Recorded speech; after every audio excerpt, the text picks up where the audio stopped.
Commander Jake Morrison stood on the bridge of the New Horizon, watching the stars drift past the large windows. The ship was massive, bigger than 3 city blocks put together. Its thick metal walls could stop almost any weapon in the galaxy. Jake had been in space for 15 years, and he still loved looking at the endless black void filled with tiny lights. The New Horizon was the biggest ship in the human fleet. 12 other ships followed behind it, all of them armed with enough weapons to destroy entire planets. The 3rd Expeditionary Force was on patrol duty in the Outer Rim, far from Earth and far from trouble. At least, that was what Jake thought. Lieutenant Amy Carter sat at her station, listening to the radio waves that traveled between the stars. Her job was to catch any messages that other ships might send. Most of the time, she heard nothing but static and the occasional trader asking for directions. Today felt different. Amy pressed her headphones closer to her ears. Something was coming through the speakers, but it was not in any human language. The computer was trying to translate it, but the words kept changing. She could hear fear in the voice, even without understanding the words. "Commander Morrison," Amy called out. "I'm getting something strange here. It sounds like a distress call, but it's not from any human ship." Jake walked over to Amy's station. He was a tall man with gray hair and scars on his hands from his early days as a soldier. The other crew members respected him because he had fought in 3 different wars and never lost a battle. "Put it on the main speakers," Jake said. The bridge filled with the sound of an alien voice. The words were high-pitched and fast, like someone talking while running. The computer kept trying to translate, showing different words on the screen. Every few seconds. "Help us... dying... fleet destroyed. Unknown enemy. Please respond... anyone." Captain Lisa Brooks walked up to Jake. She was his second in command, a smart woman who had graduated from the best military school on Earth. Lisa always told Jake when she thought he was making a mistake, which was why he trusted her. "This could be a trap," Lisa said quietly. "Aliens don't usually ask humans for help. Most of them are too scared of us." Jake nodded. He knew Lisa was right. Humans had a reputation in the galaxy, and it was not a good one. Other species called them Deathworlders because they came from Earth, a planet that most aliens thought was too dangerous for life to exist. Dr. Ryan Phillips looked up from his science station. He was a thin man with thick glasses who knew more about alien technology than anyone else in the fleet. Ryan had spent years studying how other species built their ships and weapons. "Commander, I've got a location for the signal," Ryan said. "It's coming from the Kepler 442 system. That's where the Zelani Federation lives, along with 2 other species. All of them are peaceful traders, not warriors." Jake had heard of the Zelani before. They were small creatures made of something that looked like living crystal. They were good at growing food and making beautiful art, but they had never fought a war. The other species in their system were similar, gentle beings who preferred talking to fighting. "How far away are they?" Jake asked. "About 6 days at full speed," Ryan answered. "But Commander, the signal is getting weaker. Whatever is happening there, it might be over by the time we arrive." Amy adjusted her equipment, trying to get a clearer signal. "I'm picking up more transmissions now. Different voices, all of them scared. Wait, here's something clearer." The voice that came through the speakers was different from the first one. It spoke slower, and the computer had an easier time translating it. "This is Admiral Zex High of the Zelani Defense Force. Our worlds are under attack by an unknown enemy. Our fleets have been destroyed. Billions are dead. We are sending this message to any ship that can hear us. Please help us. We do not have much time left." The bridge became quiet. Jake could hear the soft hum of the ship's engines and the quiet beeping of the computers. Every person on the bridge was thinking the same thing. Should they help aliens who had never helped humans before? Lisa stepped closer to Jake. Admiral, the Zilani have 12 ships in their defense force. Small ones, but still 12 ships. If something destroyed all of them, it must be very powerful. Or very smart, Ryan added. The Zilani ships have good shields and fast engines. Whatever attacked them knew how to get through their defenses. Jake looked at the star map on the main screen. The Kepler 442 system was marked with a red dot. It was far from any human colony, and far from any human allies. If his fleet went there, they would be alone.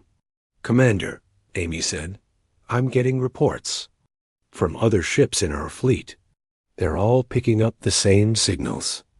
Captain Tony Martinez on the Iron Will wants to know what our orders are. Jake thought about his options.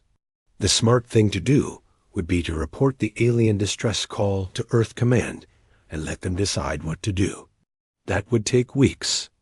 And by then, whatever was happening in the Kepler 442 system would be finished. The other option was to respond to the distress call immediately. It could be a trap set by enemies of humanity. It could be a civil war between alien species that had nothing to do with humans. Or it could be exactly what it seemed like, innocent beings asking for help. Jake remembered something his father had told him when he was young. His father had been a soldier too, and he had fought in the war that made Earth unite as one planet. Sometimes, his father had said, doing the right thing is more important than doing the safe thing. Amy, open a channel to all ships in the fleet, Jake said. Channel open, sir. This is Commander Morrison to all ships. We have received a distress call from the Kepler 442 system. Multiple alien species are under attack by an unknown enemy. We are going to respond to their call for help. All ships prepare for hyperspace jump. We leave in 1 hour. Lisa looked at Jake with surprise. Are you sure about this, Commander? Jake nodded. The galaxy might be afraid of us, but we're still human. And humans don't leave people to die when we can help them. As the crew prepared the ship for the long journey, Jake stood at the window looking at the stars. Soon they would find out what was strong enough to destroy an entire alien fleet. He hoped his ships and his people were ready for whatever they would find. The New Horizon and its 12 companion ships turned toward the Kepler 442 system and jumped into hyperspace, racing to answer a cry for help from beings they had never met. The human fleet moved through hyperspace like a pack of metal wolves hunting in the dark. Commander Tony Martinez stood on the bridge of his ship, the Iron Will, watching the strange colors that filled the windows during faster-than-light travel. He had seen these colors hundreds of times, but they still amazed him. Tony was thinking about the first time he had met aliens. It was 15 years ago, when humanity had just learned that other species lived among the stars. The meeting had not gone the way anyone expected. The Galactic Council had sent a group of diplomats to Earth to welcome humanity into the community of space-traveling species. There were 12 different aliens on the ship that landed in New York. They came from worlds with names that humans could barely pronounce. Tony remembered watching the news coverage of that first meeting. The alien diplomats had stepped out of their ship expecting to meet a species like themselves, peaceful beings who had grown up on safe, quiet worlds. Instead, they found humans. The lead diplomat was a tall, thin creature with blue skin and 4 arms. His name was something like Veltar, and he spoke in a voice that sounded like wind chimes. He had prepared a speech about peace and cooperation between species. But then the human representatives started talking about Earth. They mentioned that humans shared their world with creatures called lions and tigers and sharks. The aliens had never heard of predators before. On their worlds, all animals ate plants and lived together peacefully. When the humans explained that lions killed other animals for food, 2 of the alien diplomats had fainted when they learned that sharks lived in Earth's oceans and could bite a human in half. Another diplomat had started crying. The worst part came when the human president mentioned that some humans kept these dangerous animals as pets. The idea that someone would willingly live with a creature that could kill them was beyond alien understanding. That was when the Galactic Council created the Deathworld classification system. Earth was rated as a Class 12 Deathworld, meaning it was so dangerous that life should not be able to exist there. The fact that humans had not only survived, but had become the dominant species on such a world, made them the most feared beings in the galaxy. Commander Martinez smiled as he remembered the rest of that first meeting. The alien diplomats had tried to be polite, but their fear was obvious. They kept their distance from the humans and spoke in nervous whispers. When the meeting ended, they had left Earth as quickly as possible. Word spread through the galaxy that a new species had joined, the community of space travelers. But instead of celebrating, most aliens began to worry. The Deathworlders had ships and weapons and were spreading out among the stars. On another ship in the fleet, Lieutenant Colonel Beth Stevens was preparing her Marines for whatever they might find in the Kepler 442 system. Beth was a short, strong woman who had fought in more battles than she could count. Her soldiers respected her because she was always the first one into a fight and the last one to retreat. Beth was thinking about the Proxima conflict, which had happened 3 years ago. A species called the Kresh had decided to test human military strength by attacking a human colony. They thought that beings from a peaceful galaxy would be easy to defeat. The Kresh had sent an invasion force of 50,000 soldiers to attack a human settlement. The humans had only 1 battalion of Marines to defend the colony, about 800 soldiers. The Kresh generals expected an easy victory. They were wrong. The battle lasted for 6 hours.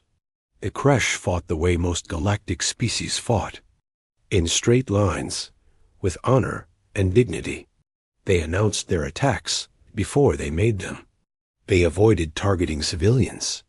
They followed the ancient rules of war that had been used throughout the galaxy for thousands of years. The humans fought like humans. They used tricks and traps. They attacked from unexpected directions. They targeted the enemy's supply lines and communication equipment. They made the Kresh soldiers afraid to sleep at night. Beth remembered the moment when the Kresh realized they were losing. A human Marine had been shot in the chest by an enemy weapon. The wound would have killed any other galactic species instantly. But the Marine had wrapped a bandage around the wound and kept fighting. The Kresh soldiers watched in horror as wounded humans continued to fight. They saw humans carry their injured comrades to safety while still shooting at the enemy. They watched humans make impossible shots with their weapons while bleeding from multiple wounds. After 6 hours, the Kresh commander sent a message to the human forces. He wanted to surrender. His soldiers were too frightened to continue fighting. The humans had not just won the battle. They had broken the enemy's will to fight. The story of the Proxima conflict spread throughout the galaxy faster than any human ship could travel. Soon, every species knew that humans were not just tough. They were terrifying. Dr. Kevin Walsh was studying the alien distress signal aboard the science ship Discovery. Kevin was a quiet man who preferred reading to fighting, but he understood why other species feared humans. He had seen the fear in alien eyes whenever he attended scientific conferences. The distress signal was becoming clearer as the human fleet got closer to the Kepler 442 system. Kevin had run the alien voices through every translation program he had. The aliens were definitely asking for help, but they were also saying something else. They were talking about weapons that could dissolve matter. They mentioned ships that could appear and disappear without warning. They spoke of an enemy that showed no mercy and took no prisoners. Kevin had checked the galactic databases. but he could not find any species that matched the description. Whatever had attacked the Kepler 442 system was not from any known world. It was something new, something that had never been seen before. The long-range sensors were starting to pick up signals from the Kepler 442 system. What they found made Kevin's blood run cold. There were massive debris fields where alien ships had been destroyed. Entire planets showed signs of bombardment from orbit. Kevin called Commander Morrison on the New Horizon. "Commander, you need to see this. The destruction is worse than anything we imagined. Whatever attacked the Kepler 442 system did not just defeat the alien fleets, it destroyed them completely." Morrison's voice came through the speaker. "How many ships are we talking about, Doctor?" "Based on the debris patterns, I estimate at least 300 alien vessels were destroyed. The largest pieces are no bigger than a human fist. It's as if something dissolved the ships from the inside out." Morrison was quiet for a moment. "Doctor, have you ever seen weapons that could do this kind of damage?" "No, Commander. Nothing in the galactic databases comes close. Whatever we're going to face in the Kepler 442 system, it's beyond anything the galaxy has ever seen." As the human fleet prepared to drop out of hyperspace, every person aboard the 12 ships was thinking the same thing. They were about to face an enemy that had easily destroyed hundreds of alien ships. They were flying into a battle that might be their last, but they were human, and humans did not abandon people who needed help, even if those people were aliens who feared them, even if the enemy was stronger than anything they had ever fought. Before, the fleet was 2 hours away from the Kepler 442 system when the first survivor signals reached them. The human fleet dropped out of hyperspace at the edge of the Kepler 442 system, and what they saw made every person on every ship stop and stare. The space around them was filled with pieces of destroyed alien ships. Some pieces were as big as cars, others as small as coins. All of them were twisted and melted, as if they had been put through a giant blender. Commander Jake Morrison stood on the bridge of the New Horizon, looking at the destruction through the main window. In 15 years of military service, he had never seen anything like this. The debris field stretched for millions of miles in every direction. "My God," whispered Captain Lisa Brooks. "How many ships were destroyed here?" Dr. Ryan Phillips was working at his station, counting the metal fragments that his sensors could detect. "Based on the debris patterns, I estimate between 400 and 500 vessels. All of them were completely destroyed." Lieutenant Amy Carter was scanning for any signs of life. Her equipment was sensitive enough to detect a single person hiding in a closet, but the readings were almost empty. "Commander, I'm picking up 3 very weak signals. They're coming from the asteroid field near the 4th planet." Jake nodded. "Take us there, but keep our weapons ready. Whatever did this might still be around."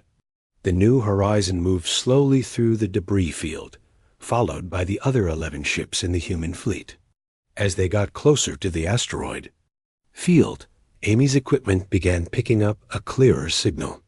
"Commander, I'm getting a transmission. It's very weak, but I can make out some words." "Put it on the speakers." A scared voice filled the bridge. The words were translated by the computer, but the fear needed no translation. "Please ... if anyone can hear this. We are hiding in the asteroid field.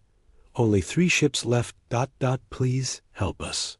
Jake looked at his crew. "Amy, send them a message. Tell them we're human ships and we're here to help." Amy sent the message and waited. For several minutes, there was no response. Then a different voice came through the speakers, this one speaking faster and with more panic. "Did you say human ships? The Deathworlders? Please, we know you are dangerous, but we need help. We will do anything you ask. Please do not let them find us." Captain Julie Thompson, the ship's expert on alien species, stepped forward. "Commander, That sounds like a Zalani voice. They're a peaceful species, very small and gentle. They've probably never seen a human before. Jake thought for a moment. The aliens were clearly terrified of humans, but they were even more afraid of whatever had destroyed their fleets. Amy, tell them we're not here to hurt them. We received their distress call and came to help. The response came quickly. You came to help us? But we never asked the Deathworlders for help. We were too afraid. Tell them we heard their general distress call and decided to respond, Jake said. After a few minutes, the alien voice came back. We are sending you coordinates. Please come quickly. Admiral Zexhai wants to speak with you. The human fleet found the 3 surviving alien ships hiding behind a large asteroid. The ships were small, compared to human vessels, about the size of a city bus. Their hulls were badly damaged, and it was clear they would not last much longer. Colonel Beth Stevens prepared her Marines for a boarding mission. Remember, these aliens are probably terrified of us. Move slowly. Keep your weapons lowered, and try not to scare them more than they already are. Beth and 10 of her Marines took a shuttle to the largest alien ship. As they approached, they could see alien faces pressed against the windows, watching them with obvious fear. The shuttle docked with the alien ship, and Beth was the first to step through the airlock. What she saw on the other side made her stop. In surprise, thought the aliens were tiny. The tallest one was barely 3 feet high. They looked like they were made of living crystal, with bodies that sparkled in the ship's lights. Their faces were delicate and beautiful, like expensive jewelry. But what struck Beth most was the terror in their eyes. Every alien on the ship was shaking with fear. Some of them had fallen to the floor when the humans entered. Others were pressed against the walls, trying to get as far away from the Marines as possible. Please, said one of the aliens in a high musical voice. Please do not hurt us. We will give you anything you want. Beth slowly removed her helmet, showing her face. We're not here to hurt you. We're here to help. The aliens stared at her. Face and several of them made soft crying sounds. Beth realized they were looking at her teeth. To creatures who had never seen predators, human teeth looked like the fangs of a monster. I am Admiral Zexhai, said the alien who had spoken first. He was slightly larger than the others, with crystals of a deeper blue color. You are really here to help us? Yes, Beth said simply. We received your distress call. We came as fast as we could. Admiral Zexhai moved closer, but Beth could see that every step took great courage. We have never spoken to humans before. Our people tell stories about the Deathworlders, about how dangerous you are. We can be dangerous, Beth admitted, but only to those who threaten innocent people. Can you tell us what happened here? The Admiral's crystal body began to glow brighter, which Beth realized was probably a sign of strong emotion. They came through a hole in space. Ships like nothing we had ever seen. They did not try to talk to us. They just started killing. Who were they? Beth asked. They call themselves the Devourers. They are not like us. They are not alive, not the way we understand life. They are machines, but they think and plan like living beings. Dr. Phillips, who had come with the boarding party, stepped forward. Admiral, can you show us the weapons they used?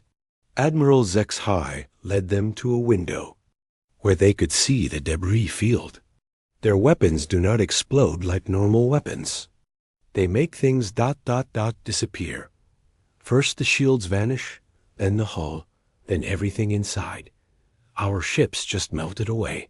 How many ships did you have? Phillips asked. The Zelani Defense Force had 12 ships. The Altair Collective had 8. The Vegan Union had 6. All of them were destroyed in the first attack. Only we 3 managed to escape because we were on patrol duty far from the main fleet. Beth looked at the small alien with new respect. You're the only survivors from 26 ships? Yes, the Admiral said sadly. Billions of our people are dead. Our worlds are burning. And more Devourer ships keep coming through the hole in space. Captain Thompson, who had been listening through the radio, spoke up. Admiral HFY, are there other survivor ships? 2 more, the Admiral replied.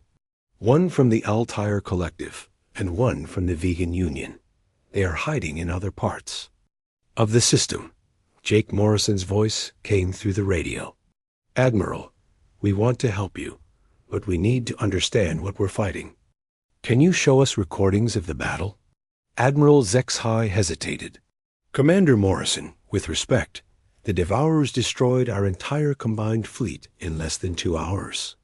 We had good ships and brave crews. What makes you think you're 12? Ships can do better? Beth smiled, and the sight of her teeth made several aliens step backward. Admiral, you've never seen humans fight. We don't fight the way other species do. What do you mean?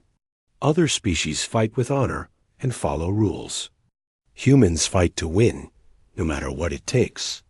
We learned to fight on a world where everything was trying to kill us. We're very good at it. Admiral HFY looked at the human marine for a long moment. You really think you can defeat the Devourers? I don't know, Beth said honestly.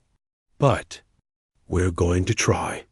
And if we fail, we'll make sure they remember the fight. The Admiral's crystal body began to glow even brighter. Then we will help you in any way we can, even if it means working with the Deathworlders. As the human fleet prepared to rescue the other survivor ships, Jake Morrison realized that they were about to face an enemy unlike anything humanity had ever fought. But they were human, and humans had survived everything their deadly homeworld had thrown at them. Now it was time to show the galaxy what Deathworlders could do when someone threatened the innocent. Commander Jake Morrison stood in the main meeting room of the New Horizon, surrounded by his best officers. The room was large enough to hold 50 people, but today it felt crowded with just 12 humans and 3 aliens. On the big screen, at the front of the room, they could see the recordings that Admiral HFY had given them. The recordings showed the Devourer attack from beginning to end. Jake watched as alien ships tried to fight back against an enemy that seemed to ignore their weapons completely. The Devourer ships were long and black, shaped like giant needles. They moved in perfect formation, never breaking ranks or showing any sign of confusion. Play that part again, said Major Scott Rodriguez, the fleet's tactical officer. Scott was a thin man with sharp eyes who could spot weaknesses in enemy formations that others missed. Amy replayed the section where a group of Zolani ships tried to surround a single Devourer vessel. The alien ships fired their weapons at the same time, hitting the enemy with enough energy to destroy a small moon. But instead of exploding, the Devourer ships simply absorbed the energy and kept moving. Look at how they fight, Scott said, pointing. At the screen, they move in straight lines. They attack the strongest targets first. They follow the same pattern every time. Captain Lisa Brooks leaned forward in her chair. It's like watching a computer program. No creativity, no adaptation. They fight the way a machine would fight. Dr. Ryan Phillips had been studying the technical data from the recordings. The Devourer weapons work by breaking down matter at the molecular level. They don't explode things, they dissolve them. That's why there are so many small pieces in the debris field. Lieutenant Colonel Beth Stevens, who had been quiet during most of the meeting, finally spoke up. They're fighting the way most galactic species fight. Honor guards, direct attacks, following the rules of war. But what if we don't follow those rules?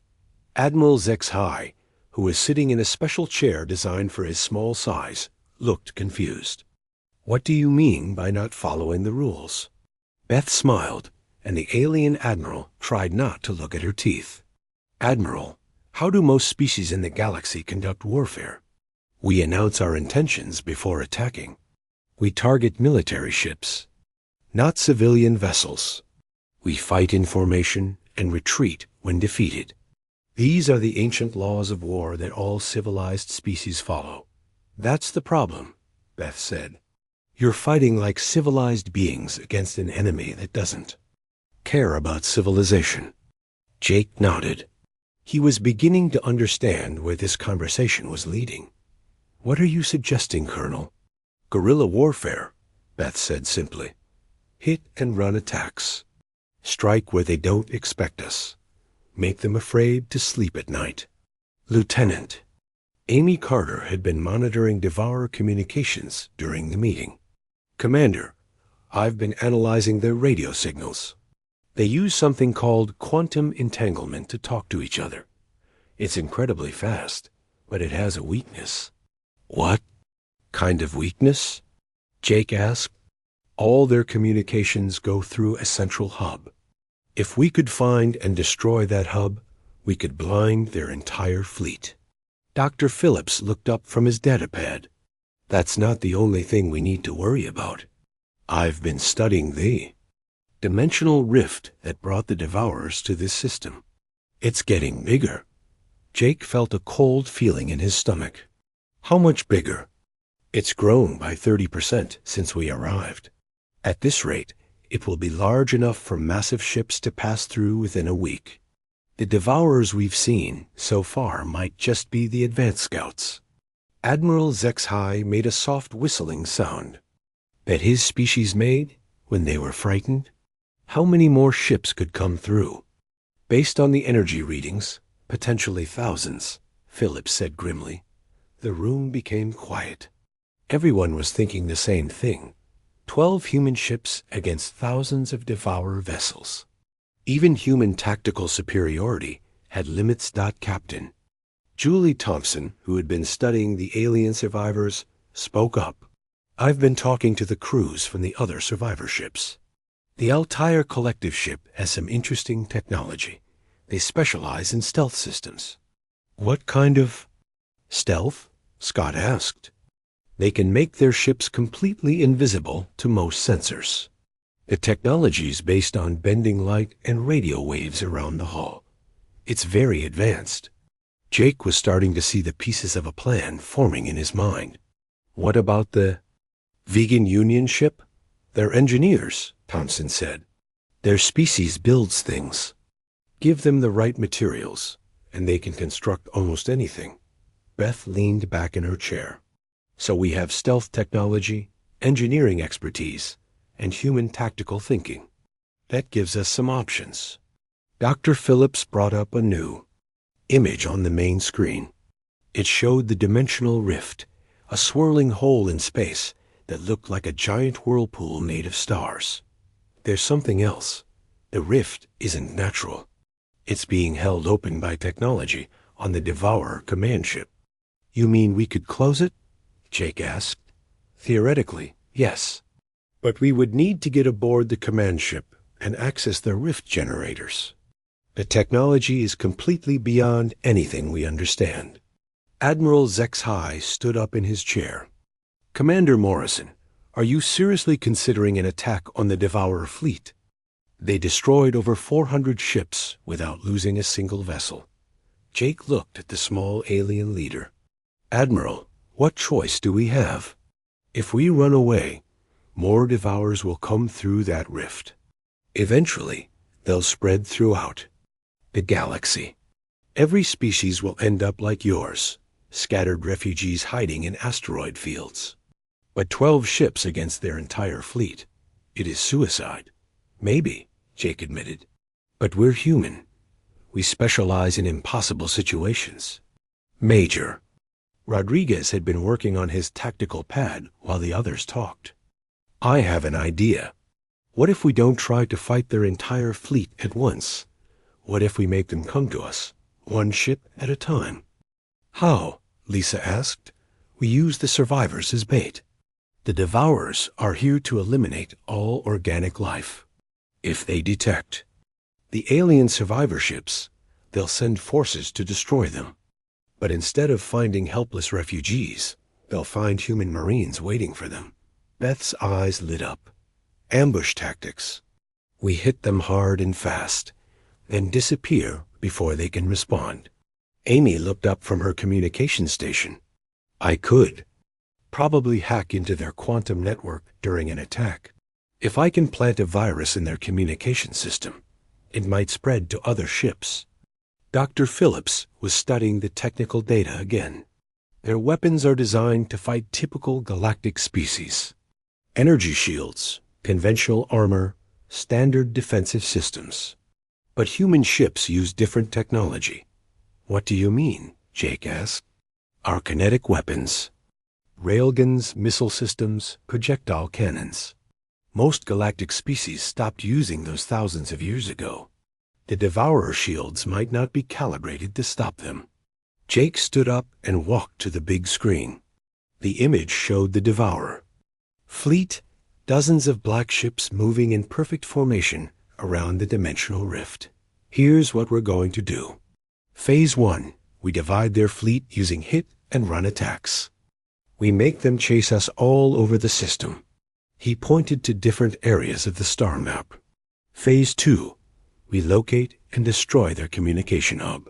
Amy thinks she can blind them if we can get close enough. Jake's finger moved to the dimensional rift. Phase 3, we board their command ship and shut down the rift generators. Cut off their reinforcements and trap the ships that are already here. Admiral Zex-High looked at the human commander with amazement.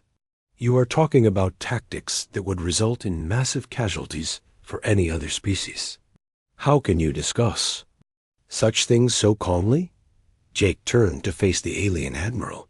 Because, Admiral, humans learned to fight on a world where everything was trying to kill us. We know how to take risks that other species can't imagine. Beth stood up and checked. Her weapons. When do we start? Now, Jake said. Amy, contact the other ships. Tell them to prepare for combat operations. We're going to show the Devourers what happens when they threaten innocent people. As the human officers left the meeting room, too. Prepare their ships for battle. Admiral Zex-High remained in his chair, staring at the tactical display. For the first time since the Devourer attack began, he felt something he had thought was lost forever. He felt hope. The first attack came at dawn, ship time. Commander Jake Morrison stood on the bridge of the New Horizon as his fleet moved into position around the Devourer ships. The enemy was arranged in perfect formation near the dimensional rift, exactly where the humans expected them to be. All ships report ready, said Lieutenant Amy Carter. The alien stealth ships are in position. Jake nodded. The plan was simple but dangerous. 3 human ships would attack the Devourer fleet directly, making as much noise as possible. While the enemy focused on the obvious threat, the other 9 human ships would use alien stealth technology to attack from unexpected directions. Begin. Phase 1. Jake ordered. Captain Tony Martinez led the first wave aboard the Iron Will. His ship appeared on Devourer sensors like a bright star, impossible to miss. Behind him, 2 more human vessels charged toward the enemy formation. There, weapons already firing, the Devourers reacted exactly as Major Scott Rodriguez had predicted. Their ships turned to face the obvious threat, forming a defensive line. Their needle-shaped vessels moved in perfect coordination, like a school of metal fish. But the Devourers had never fought humans before. They expected the attacking ships to continue in straight lines, following the ancient rules of galactic warfare. Instead, Tony's ship suddenly veered to the left, then dove below the enemy formation. What are they doing? Transmitted one of the Zelani observers aboard the New Horizon. Captain Martinez is not following proper attack formation. Admiral Zex-High, who was watching from the bridge, made the soft whistling sound his species used. When confused, they fight like ... like wild animals. No pattern, no honor. Exactly, said Captain Lisa Brooks, with a smile that made the alien admiral step backward. Humans don't fight with honor. We fight to win. The Iron Will spun around. The Devourer formation, firing kinetic weapons at targets that the enemy didn't expect to be hit. Tony's railguns launched metal projectiles at incredible speed, punching through Devourer shields that were designed to stop energy weapons. The first Devourer ship exploded in a shower of sparks and metal fragments. It was the first enemy vessel destroyed since the attack on the Kepler 442 system began. "Direct hit," Amy reported. "Their shields can't stop our kinetic weapons." But the Devourers were learning. Their formation shifted, and more ships turned their weapons toward the human attackers. The space around Tony's ship filled with beams of energy that dissolved everything they touched. "This is Martinez," came Tony's voice over the radio. "I'm taking heavy fire, beginning evasive maneuvers." The iron will twisted and spun through space, moving in ways that no other galactic species would attempt. Tony pushed his ship beyond its safety limits, using gravitational forces and engine stress that would have terrified alien pilots. Meanwhile, the other human ships struck from the shadows. Using Altair's stealth technology, they appeared next to Devourer vessels without warning. Lieutenant Colonel Beth Stevens led a boarding pod attack against a damaged enemy ship, her Marines using cutting tools to break through the hull. "We're inside the Devourer ship," Beth reported, beginning internal assault. The interior of the enemy vessel was like nothing the humans had ever seen. The walls were made of some kind of living metal that moved and shifted. There were no corridors or rooms, just open spaces filled with floating machines. Beth and her Marines moved through the ship like hunters tracking prey. They had trained for boarding actions on dozens of different alien vessels, but this was something new. The Devourers weren't just machines. They were artificial beings that thought and planned. "Contact front," shouted Sergeant Danny Clark, one of Beth's best soldiers. A group of robot defenders had appeared in front of them, weapons already firing. The human Marines dove for cover behind metal pillars. The Devourer weapons fired beams that could cut through almost any material, but the humans used tactics that the robots couldn't understand. Instead of fighting in formation, the Marines spread out and attacked from multiple directions. They used grenades and explosives in ways that seemed random, but were actually carefully planned. They moved like predators, using every piece of cover and shadow. "These things fight like computers," Beth said as she shot a robot defender. "They follow programs, not instincts." The Marines pushed deeper into the ship, fighting their way toward the central control area. Behind them, the vessel's self-repair systems tried to fix the damage they had caused, but human weapons were designed to cause permanent destruction. Back in space, Dr. Kevin Walsh aboard the Discovery had made an important discovery. "Commander Morrison, I've located their communication hub. It's not on a ship. It's built into an artificial structure near the rift." Jake looked at the tactical display. The communication hub was a massive sphere covered in antenna arrays and sensor equipment. It was heavily defended by at least 20 Devourer ships. "Amy, can you hack into their network from here?" Jake asked. "Not from this distance," Amy replied. "I need to get closer, much closer." Major Rodriguez studied the enemy formation around the communication hub. "Commander, I count 22 defensive ships. They're arranged in a perfect sphere around the target." "Perfect formations have weaknesses," Jake said. "Lisa, take us in. Full attack run."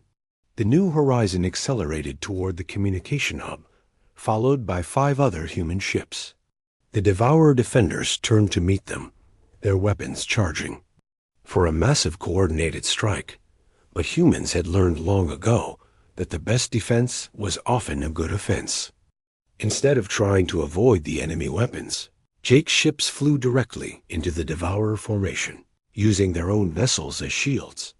The enemy couldn't fire without hitting their own ships.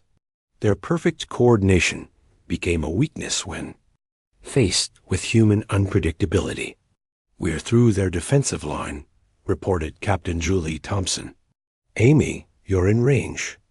Amy's fingers flew over her control panel as she tried to penetrate the Devourer communication network. The enemy system was incredibly complex, but it was also rigid.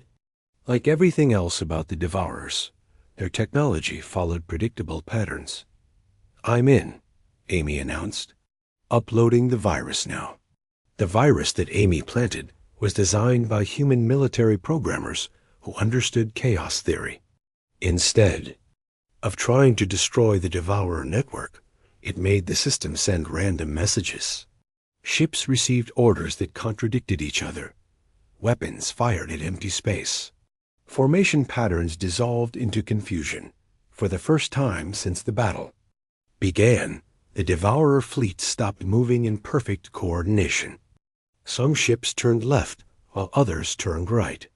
Their communications filled with static and conflicting commands. "It's working," Scott reported. "Their fleet coordination is breaking down." But the victory came at a cost. The human ship Defiant, commanded by Captain Sarah Martinez, took a direct hit from a Devourer weapon.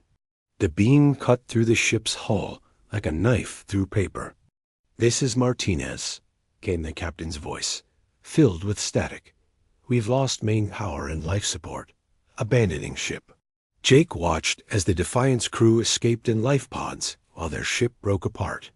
23 good people were now floating in space, waiting for rescue. "Amy, send a message to all ships," Jake ordered. "Rescue operations are priority 1. No one gets left behind." As human ships moved to collect the survivors, Admiral HFY watched from the bridge of the New Horizon.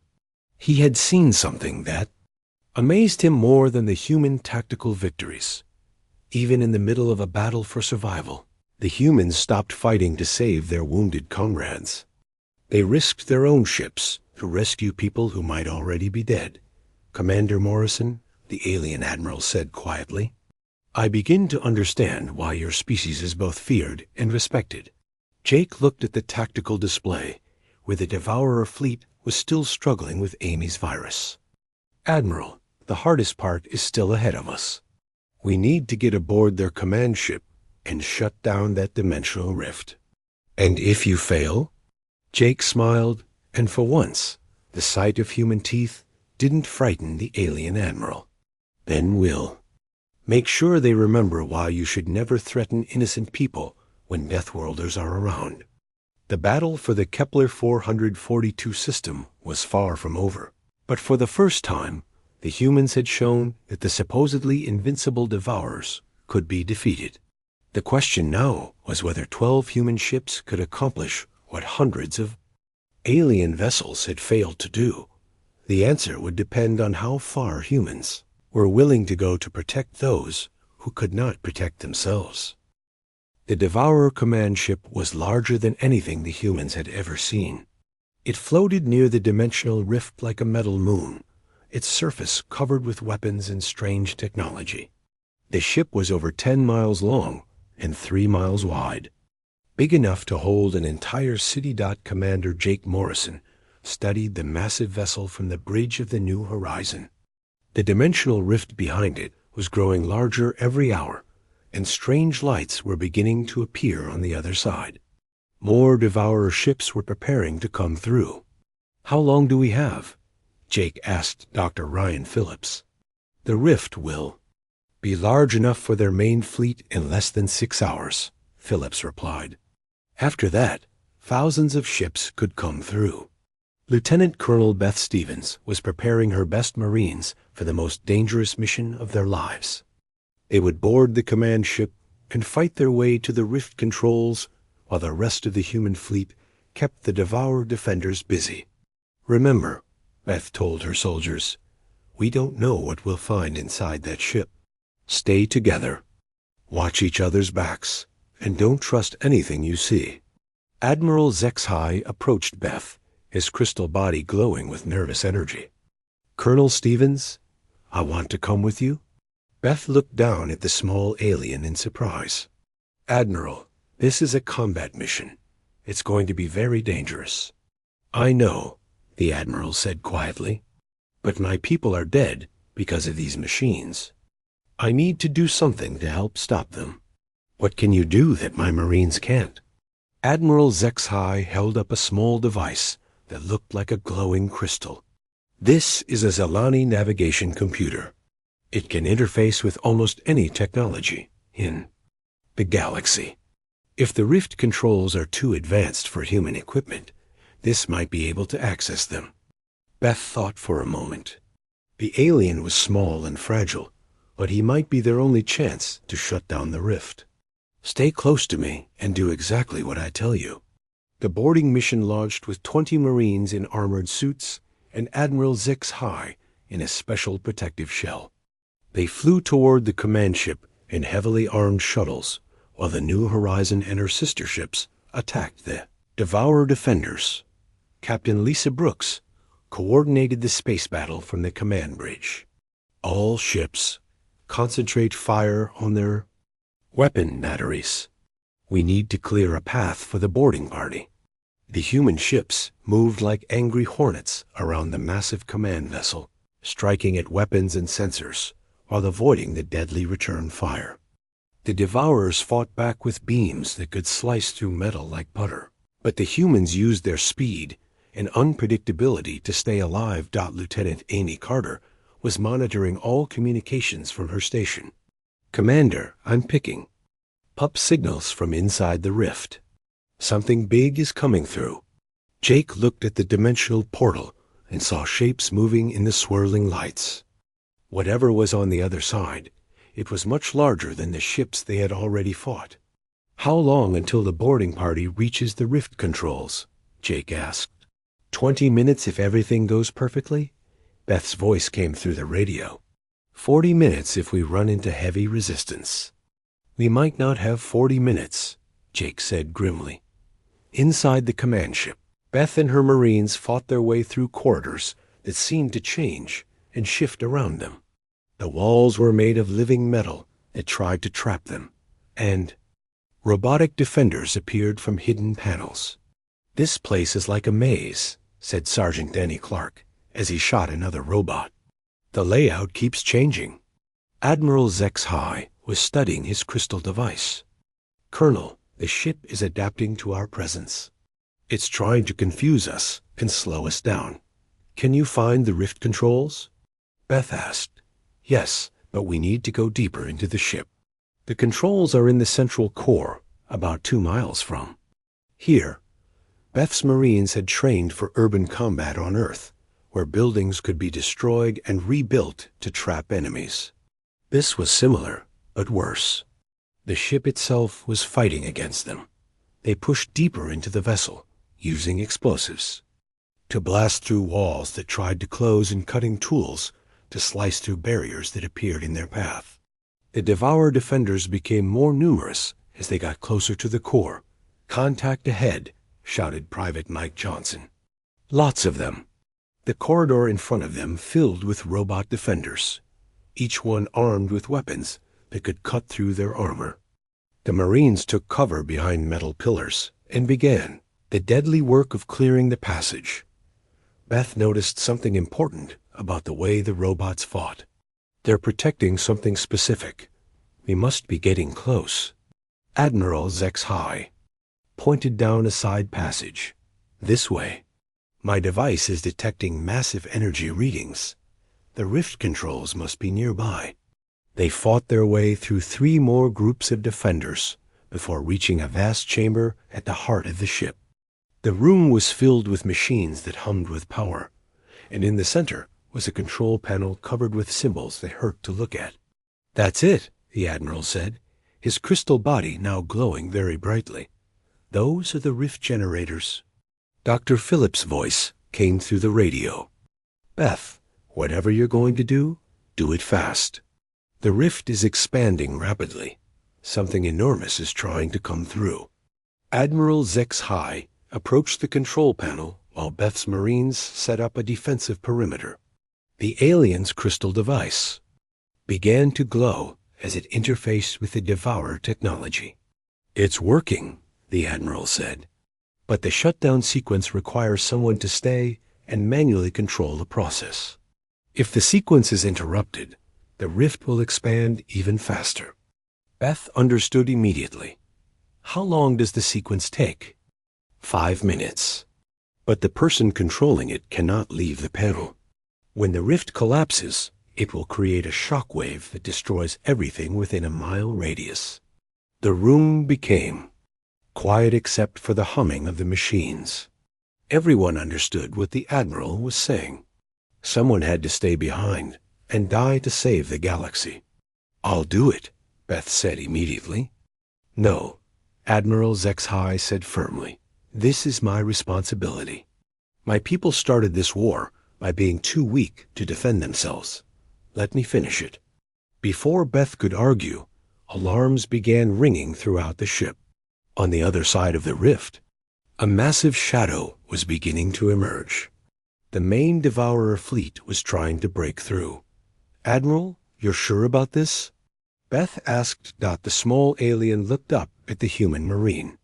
"Colonel Stevens, your species came to help us even though we were afraid of you.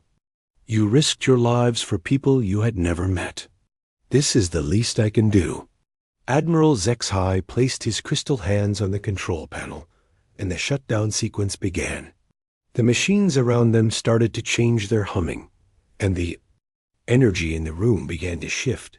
"Go," the Admiral said. "You have 4 minutes to get clear."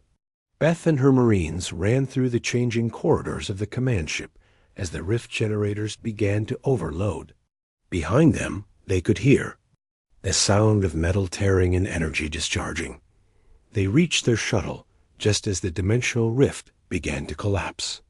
The massive portal that had brought the Devourers to this reality folded in on itself, creating a shock wave that could be seen from across the star system. The Devourer command ship exploded in a ball of light brighter than the system's sun. The shock wave destroyed every enemy vessel within 100 miles and sent the rest of the Devourer fleet spinning away into space from the bridge of the New Horizon. Jake watched as the dimensional rift disappeared completely. The portal that had threatened the entire galaxy was gone, and with it, any chance for Devourer reinforcements. "Admiral ZXHI saved us all," Jake said quietly. The remaining Devourer ships, cut off from their home dimension and without their command vessel, began to shut down one by one. Without central coordination, they were just empty machines drifting in space. Lieutenant Amy Carter received a message from Earth Command. "Commander, Headquarters wants to know about our casualties and when we'll return home." Jake thought about Admiral ZXHI and the brave little alien who had sacrificed himself to save billions of lives. He thought about the human crew members they had lost in the battle. He thought about the 3 alien species that were now free to rebuild their worlds. "Tell them we'll come home when the job is finished," Jake said. "We need to help the survivors rebuild and make sure no more threats come through dimensional rifts." Captain Lisa Brooks smiled. "So we're staying to help?" "That's what humans do," Jake replied. "We protect people who can't protect themselves." Over the following weeks, word spread throughout the galaxy about the Battle of Kepler 442.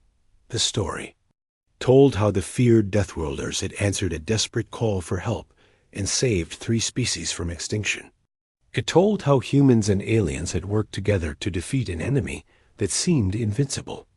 But most importantly, it told how a small crystal being named Admiral ZXHI had overcome his fear of humans and made the ultimate sacrifice to save his galaxy. The Zelani built a monument to their admiral on their homeworld. The inscription was written in both Zelani crystal script and human English. He was small, but his courage was larger than the stars.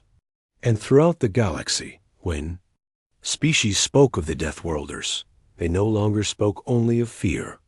They spoke of protectors who came when darkness threatened the light.